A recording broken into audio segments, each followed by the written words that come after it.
अभी रिसेंटली कराची के अंदर बड़ा ही अफसोसनाक वाकया हुआ जिसमें गुल प्लाजा शॉपिंग सेंटर में आग लगी और बहुत सारे लोगों की डेथ हो गई, बहुत सारे लोग लापता हैं। बड़ा ही अफसोसनाक वाकया, जिन लोगों का जानी और माली नुकसान हुआ, ज़ाहिर है उनके लिए जितना अफसोस किया जाए वो कम है। लेकिन ऐसे वाकयात को होने के बाद हमें हमारी ज़ाती ज़िंदगी में कुछ लर्निंग्स लेने की ज़रूरत है ताकि हम अपने आप को और अपने जानने वालों को इन चीज़ों से बचा सकें।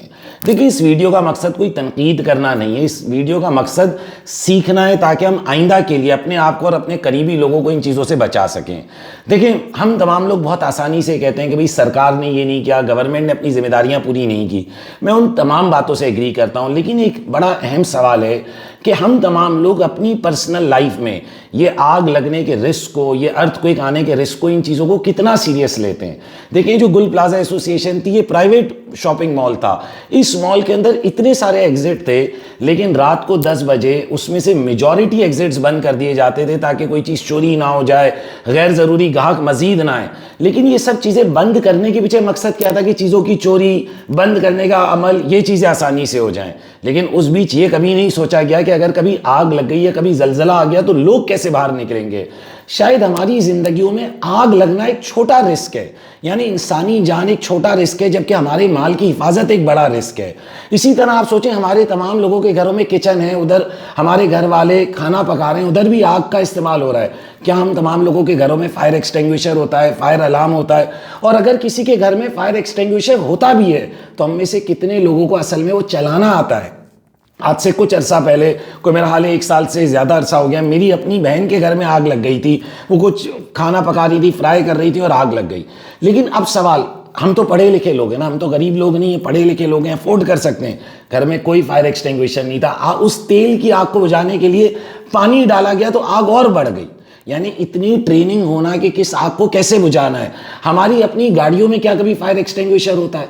इसी एसोसिएशन में जो शॉपिंग मॉल में आग लगी, आग तो असल में बेसमेंट में लगी थी। जो लोग फर्स्ट फ्लोर या सेकंड फ्लोर में जिनकी दुकानें थी, उन्होंने कहा हमें तो पता ही नहीं था कि आग लग गई, जब तक कि आग बहुत फैल नहीं चुकी थी। उस शॉपिंग मॉल एसोसिएशन में फायर अलार्म्स नहीं थे। तो ये सारी चीज़ों में मैं ये ज़रूर कहूँगा कि हाँ भाई, सरकार का काम था कि वो इन चीज़ों को इन्फोर्स कराए। लेकिन हम प्राइवेट लोग, हम आम लोग जो अफोर्ड कर सकते हैं, क्या हम इन तमाम रिस्क को सीरियस लेते हैं? हम गाड़ी चला रहे हैं, गाड़ी के इंजन में आग लग सकती है।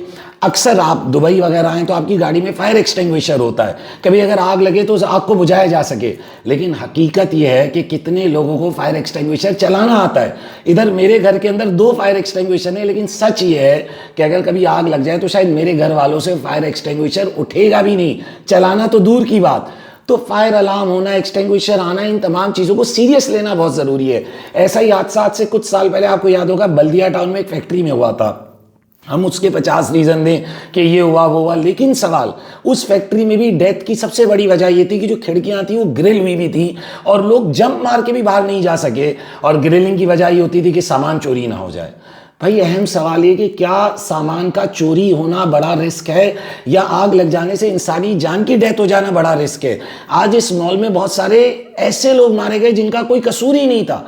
बहुत सारे दुकानदार जिनकी उस ओवरऑल डिसीजन मेकिंग में कोई रोल ही नहीं था कि वहाँ सेफ्टी मेजर्स लिए जा सकें। बहुत सारे आम लोग जो वहाँ खरीदारी करने आए थे और बहुत सारे ऐसे लोग जो एक लो लेवल जॉब कर रहे थे और उनका कोई कसूर नहीं था।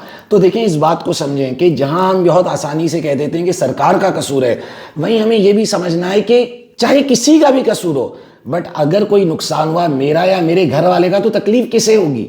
तो उस तकलीफ से बचने के लिए मेजर्स भी किसे लेने? आज मेरे घर में आग लग जाए और फायर एक्सटिंग्विशर, फायर ब्रिगेड देर से आए तो मैं कह दूं सरकार की गलती, मान लिया सरकार की गलती।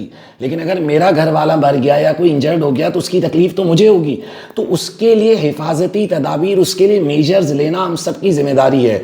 तो देखिए, इस हादसे में जिन लोगों का नुकसान हुआ, चाहे जानी नुकसान चाहे माली नुकसान, उन लोगों के इस नुकसान की आज कोई कंपनसेशन हो ही नहीं सकती। आज किसी का कोई घर वाला खो गया, जख्मी हो गया, मर गया, इसकी क्या कंपनसेशन हो सकती है? लेकिन प्लीज़ हमें अपनी लाइफ में, ख़ास तौर पे पाकिस्तान, इंडिया, जो साउथ एशियन कल्चर है, हम इसमें इन तमाम रिस्क को बहुत ज़्यादा नॉन सीरियस लेते हैं। आप देखिए, हमारी मस्जिदें, उनमें एक एंट्री एग्जिट होता है, उसमें हम फायर एग्जिट के बारे में नहीं सोचते। हमारे शॉपिंग मॉल, हमारे क्लासरूम, हर जगह हम फायर एग्जिट के बारे में नहीं सोचते, क्योंकि हम इन रिस्क को सीरियस नहीं ले रहे होते। और याद रखें, हादसे का उसूल क्या है कि जब आप उस हादसे को पूरी तरह भूल चुके होते हैं तभी वो अचानक से होता है। तो इन तमाम चीज़ों का ख्याल रखें। जिन लोगों का नुकसान हुआ, मेरी दुआएं उन लोगों के साथ हैं, और अल्लाह सब लोगों के लिए आसानी का मामला करे। जिनके घर वाले अभी तक मिले नहीं हैं, अल्लाह उनके लिए आसानी का मामला करे। बहुत शुक्रिया, थैंक यू।